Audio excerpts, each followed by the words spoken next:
PK in the universe, and I am back again with another video, and today I'm here to talk about the Indie Heroes collections.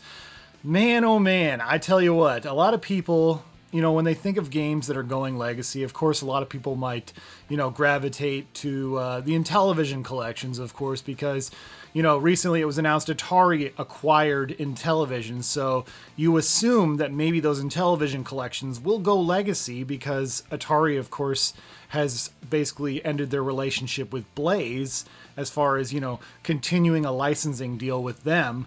So you would think Intellivision games, obviously, those will be the next ones for sure, right? Right? Maybe. It's a possibility. But I think people are really sleeping on the idea that an Indie Heroes collection could become legacy sooner than later. Especially, because there's so many great indie devs on these, and they're all small devs. These aren't really like huge teams, this isn't some multi-million-dollar company. This is like, a handful of people maybe who are making a game together. It's not like, oh, this is a big time company. It's a small team typically, or even one person sometimes. Sometimes it's just one single solo dev who has a game on these Indie Heroes collections. But here's the thing. All it takes is just one dev on these Indie Heroes collections to say, hey, I don't want my game on here in the future. I don't want to re-sign up for a continued license or whatever. I'm sure they have long-term deals, obviously, of some kind. I don't know how long. Do these contracts last 5 years, 2 years, 3 years, whatever? We don't know exactly. I mean, the only people who know are the people who sign the contracts, obviously. But like any good thing, eventually that contract will come to an end. And I'm sure Blaze will be like, hey, would you like to re-sign up so we can continue to make these carts? All they have to have is just one single dev be like, nope. And then Blaze will be like, well, we don't really need to continue this. Because that's kind of what I feel happened with Pico 1, actually. The thing about Pico Interactive 1 is that that game is a legacy cart, and at the time of this recording, it's the only legacy cart so far from Pico Interactive, because Pico Interactive games still continue to be produced on Evercade. And there's been a Pico 4 was one of the more recent carts. It's not that Pico Interactive no longer wanted to do business with Blaze. It's the fact that Atari bought back 2 of those IPs that were on that cartridge, so obviously they couldn't continue to make it anymore.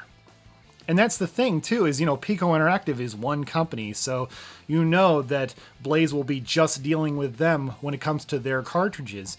But when you have multiple devs on a single cartridge, that could present a serious problem down the road at some point. Because, yeah, like I said, it takes just one, and they'll be like, well, I guess we shouldn't continue to make this cartridge anymore, and this will become legacy.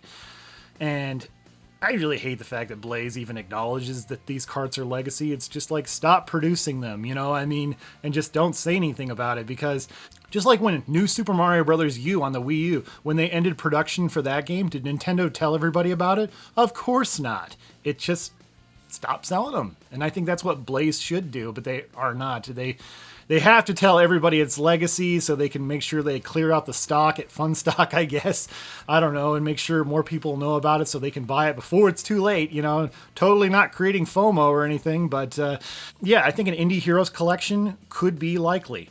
So just for fun, I asked ChatGTP or whatever, what do they think the most likely collection to go legacy will be first, and they said Indie Heroes 1, and it said Quest Arrest was going to stop making physicals, which is not true. I actually reached out to John Rue of the Retro Room, who makes Quest Arrest, and he said, yeah, that's nonsense. So don't trust ChatGTP or whatever, and you shouldn't trust most things you see on the internet, especially YouTube videos. But anyways, so yeah, so apparently AI thinks that Indie Heroes 1 is the most likely to go legacy first, but I disagree with AI. I think it's going to be Indie Heroes 2. And here's the logic behind why I think it's going to be Indie Heroes 2. It's because of the game Lunar Journey. Yes, I've discussed Lunar Journey at great length on this channel multiple times. I think it's one of my favorite Game Boy games on Evercade, and it's just a very cool, chill game. Very fun. But something has changed since that game was originally put on that cart. The thing that has changed is Green Boy Games, who is the creator of Lunar Journey, was bought out by Incube 8 Games, So those IPs now belong to Incube 8 Games. And for the longest time, this was the only way you could actually buy Lunar Journey, because all the physical cartridges were sold out and there was no ROM that you could actually buy. But that has finally changed now. It changed over the last couple of months, I want to say. Yeah, you can actually buy Lunar Journey now, the ROM, from the Incube 8 store.